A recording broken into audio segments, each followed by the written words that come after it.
Test 4. You will hear a number of different recordings, and you will have to answer questions on what you hear.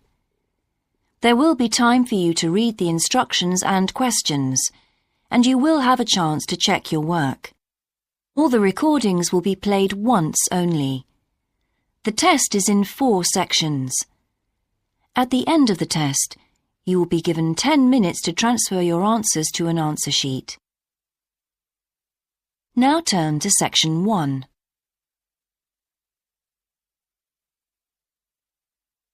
Section 1. You will hear a man telephoning to ask about a job in a hotel. First, you have some time to look at questions 1 to 4.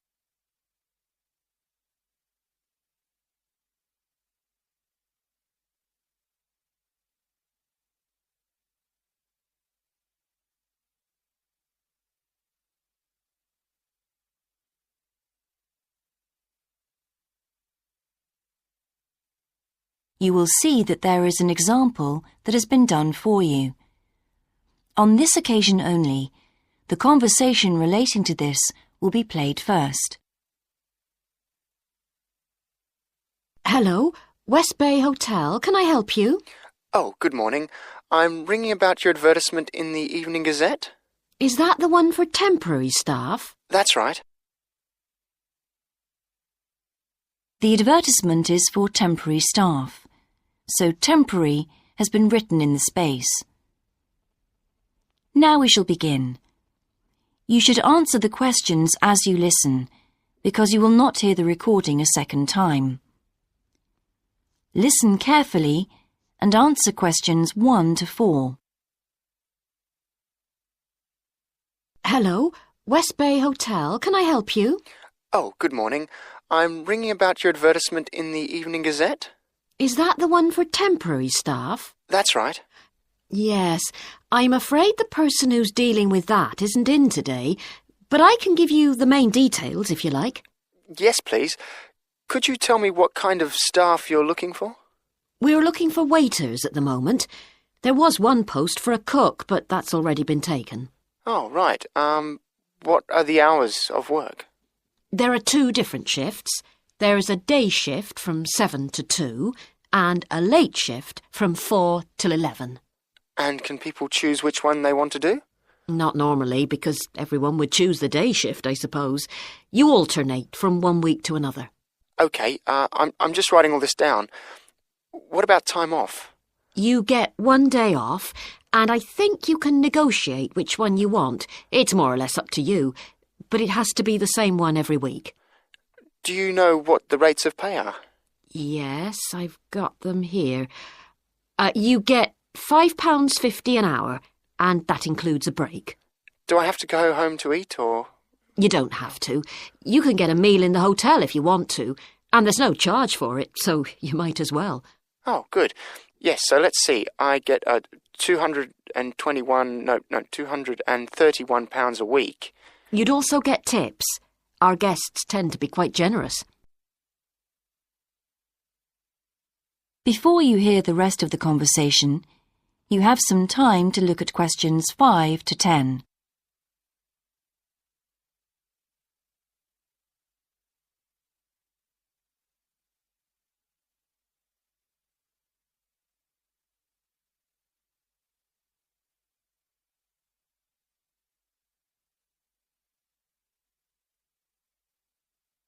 Now listen and answer questions 5 to 10.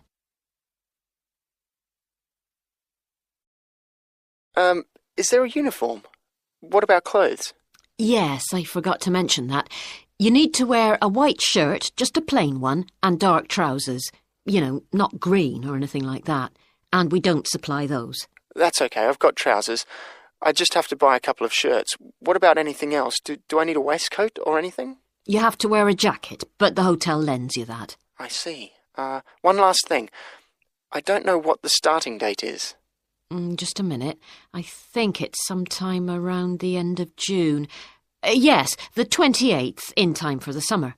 That's great. I'm available from the 10th. Oh, good.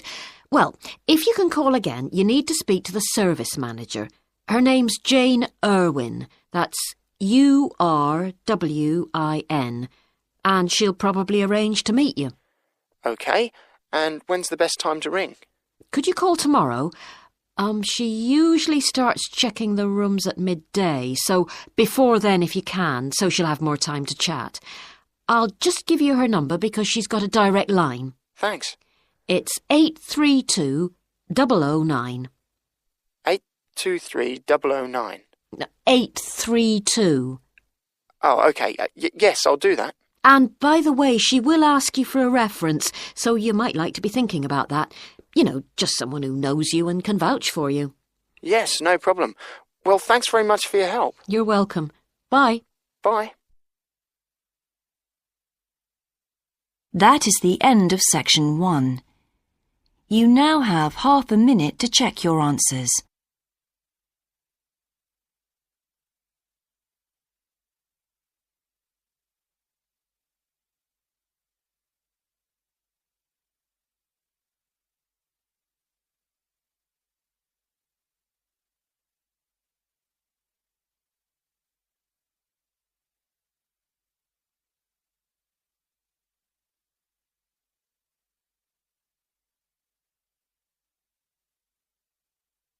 Now turn to section 2.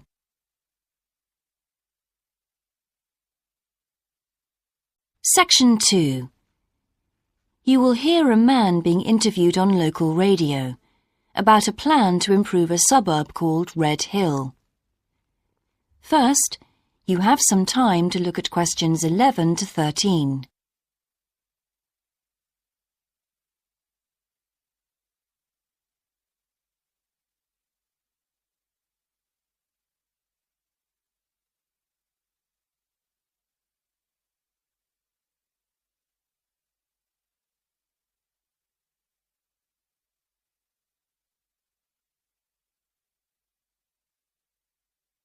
Now listen carefully and answer questions 11 to 13. Good morning and welcome again to your city today. With me today is Graham Campbell, a councillor from the City Council.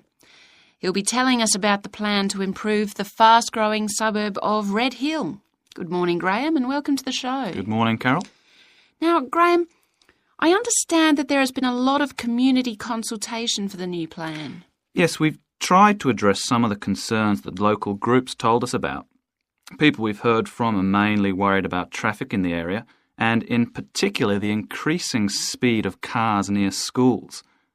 They feel that it's only a matter of time before there's an accident as a lot of children walk to the school. So we're trying to do something about that. Another area of concern is the overhead power lines. These are very old and a lot of people we spoke to asked if something could be done about them. Well, I'm happy to report that the power company have agreed to move the power lines underground at a cost of $800,000. I think that will really improve the look of the area as well as being safer. That's good to know. But will that mean an increase in rates for the local businesses in that area? Well, the power company have agreed to bear the cost of this themselves after a lot of discussion with the council. This is wonderful news, as the council now has some extra funds for us to put into other things like tree planting and artwork. Before you hear the rest of the interview, you have some time to look at questions 14 to 20.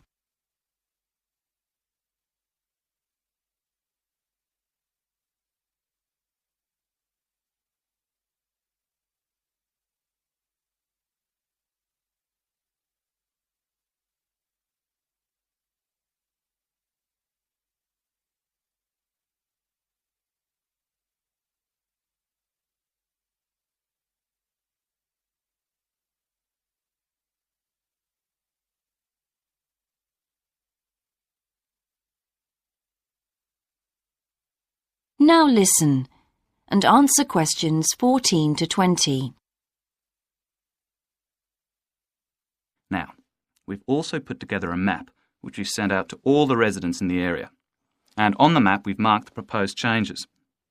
Firstly, we'll plant mature pine trees to provide shelter and shade just to the right of the supermarket in Days Road. In order to address the traffic problems, the pavements on the corner of Carberry and Thomas Street will be widened. This will help to reduce the speed of vehicles entering Thomas Street. We think it's very important to separate the local residential streets from the main road, so the roadway at the entrance to Thomas Street from Days Road will be painted red.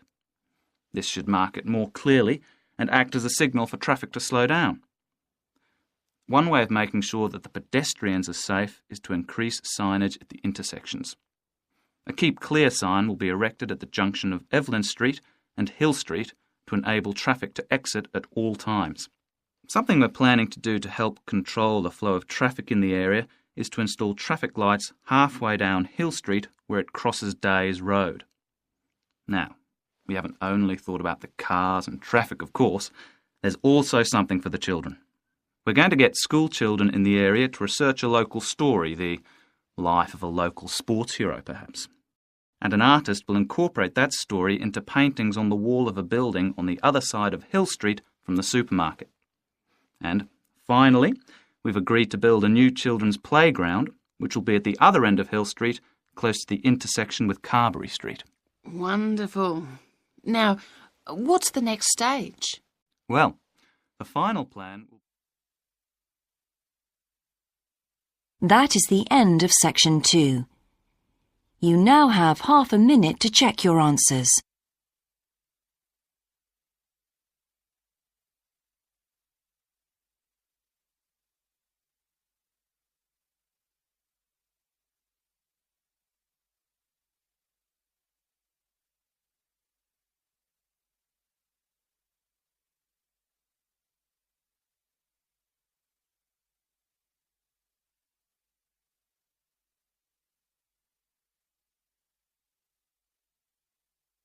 Now turn to section 3.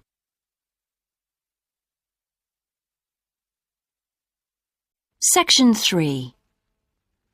You will hear two students called Dan and Jeannie discussing their studies at university. First, you have some time to look at questions 21 to 26.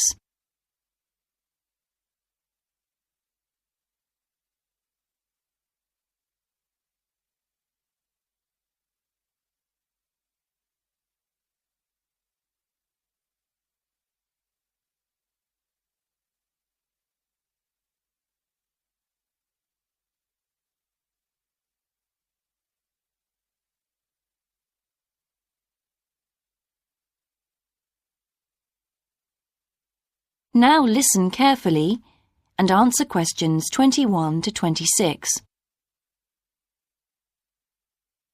Hi Jeannie, how's it going? Oh, hello Dan. Pretty well, thanks. Have you managed to get the money for the course yet? Yes, that's all sorted out now, thanks. It took long enough though. It was practically a year ago that I applied to my local council for a grant, and it took them 6 months to turn me down. That's really slow. And I thought I was eligible for government funding, but it seems I was mistaken. So then I asked the boss of the company I used to work for if they would sponsor me, and much to my surprise, he said they'd make a contribution. But what about college grants and scholarships? There must be some you could apply for. Yes, there are, but they're all so small that I decided to leave them until I was desperate. And in fact, I didn't need to apply. My parents had been saying that as I already had a job, I ought to support myself through college. But in the end, they took pity on me, so now I've just about got enough. That's good. So now I can put a bit of effort into meeting people. Haven't had time so far. Any suggestions? What about joining some college clubs? Oh, right. You joined several, didn't you? Yes, I'm in the drama club. It's our first performance next week, so we're rehearsing frantically, and I've got behind with my work, but it's worth it. I'm hoping to be in the spring production too. I've never liked acting. Are you doing anything else? I enjoyed singing when I was at school, so I joined a group when I came to college. I don't think the conductor stretches us enough though, so I'll give up after the next concert. And I also joined the debating society. It's fun, But with all the rehearsing I'm doing, something has to go, and I'm afraid that's the one. Do you do any sports? Yes, I'm in one of the hockey teams. I'm not very good, but I'd really miss it if I stopped. I decided to try tennis when I came to college, and I'm finding it pretty tough going. I'm simply not fit enough. Nor me. I think I'll give that a miss. I'm hoping it'll help me to build up my stamina, but it'll probably be a long haul. Good luck. Thanks. How are you finding the course? I wish we had more seminars. What? I'd have thought we had more than enough already. All those people saying clever things that I could never think of. It's quite interesting, but I wonder if I'm clever enough to be doing this course. I find it helpful to listen to the other people. I like the way we're exploring the subject and working towards getting insight into it. How do you get on with your tutor? I don't think I'm on the same wavelength as mine, so I feel I'm not getting anything out of the tutorials. It would be more productive to read a book instead. Oh, mine's very demanding. She gives me lots of feedback and advice, so I've got much better at writing essays.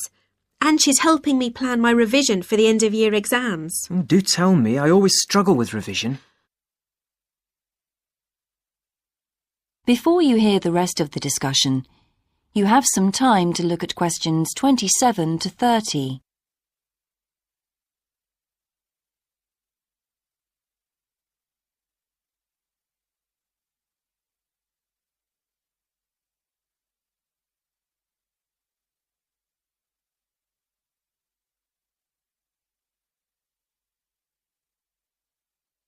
Now listen and answer questions 27 to 30. Well, the first thing is to find out exactly what's required in the exams. Would it help to get hold of some past papers? Yes, they'll help to make it clear. Right, I'll do that. Then what? Then you can sort out your revision priorities based on what's most likely to come up. I put these on a card and read them through regularly. Uh-huh. But that isn't enough in itself. You also need a timetable to see how you can fit everything in the time available. Then keep it in front of you while you're studying. I've done that before, but it hasn't helped me. Maybe you need to do something different every day. So if you break down your revision into small tasks and allocate them to specific days, there's more incentive to tackle them. With big topics, you're more likely to put off starting. Good idea. And as I revise each topic, I write a single paragraph about it. Then later I can read it through quickly, and it helps fix things in my mind. Oh, that's brilliant. I also write answers to questions for the exam practice. It's hard to make myself do it, though. Well, I'll try. Thanks a lot, Jeannie. That's a great help. No problem. See you around. Bye. That is the end of section 3. You now have half a minute to check your answers.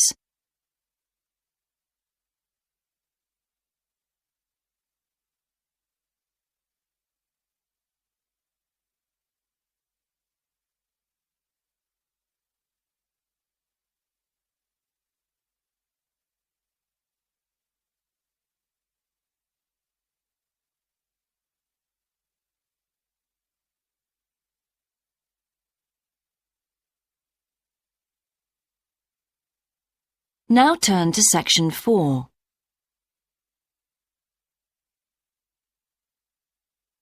Section 4. You will hear a lecturer giving a talk about Australian rock art to a group of archaeology students. First, you have some time to look at questions 31 to 40.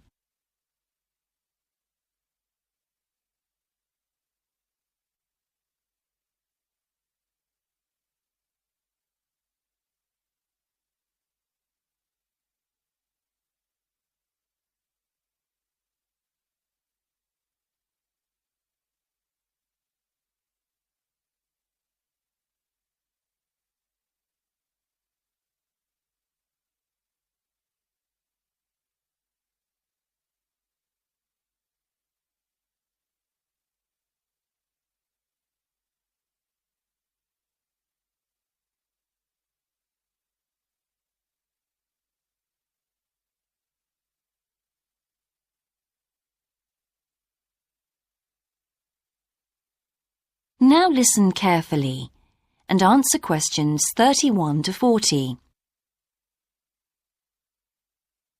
Good morning, everyone. I've been invited to talk about my research project into Australian Aboriginal rock paintings.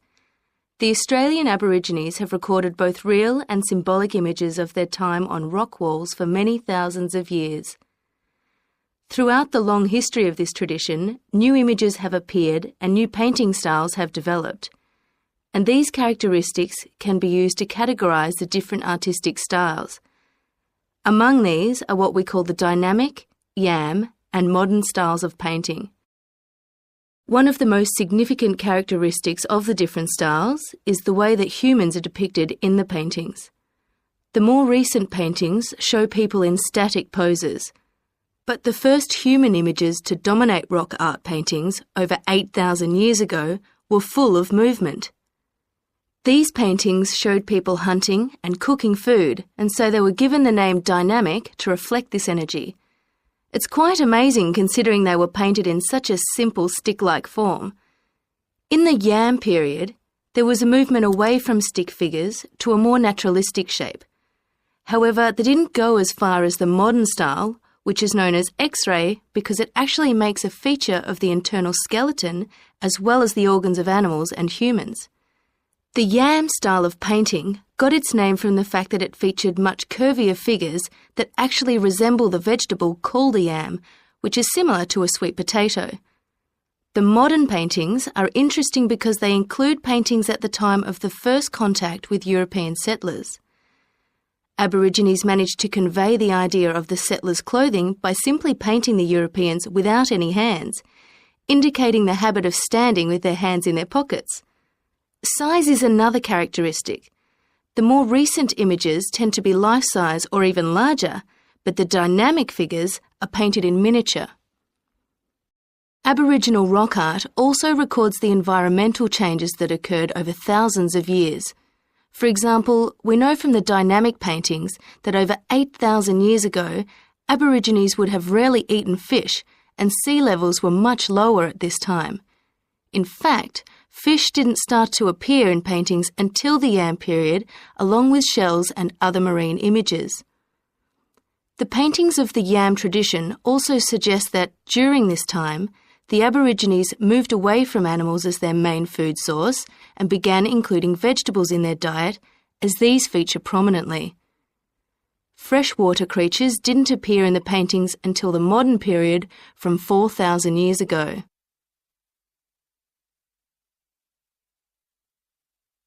So these paintings have already taught us a lot. But one image that has always intrigued us is known as the rainbow serpent. The rainbow serpent, which is the focus of my most recent project, gets its name from its snake or serpent-like body, and it first appeared in the yam period 4,000 to 6,000 years ago.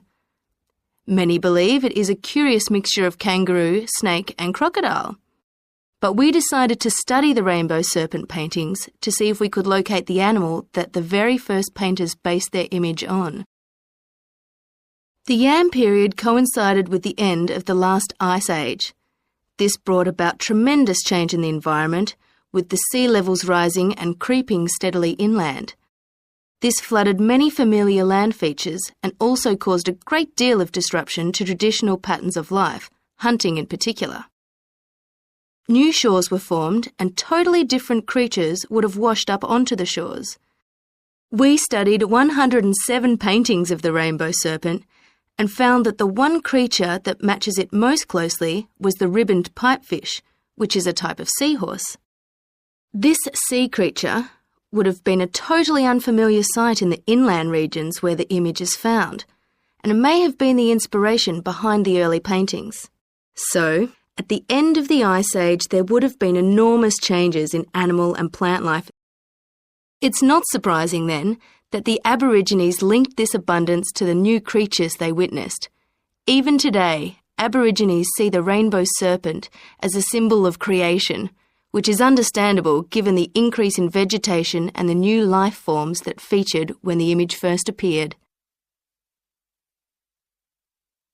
That is the end of section 4. You now have half a minute to check your answers.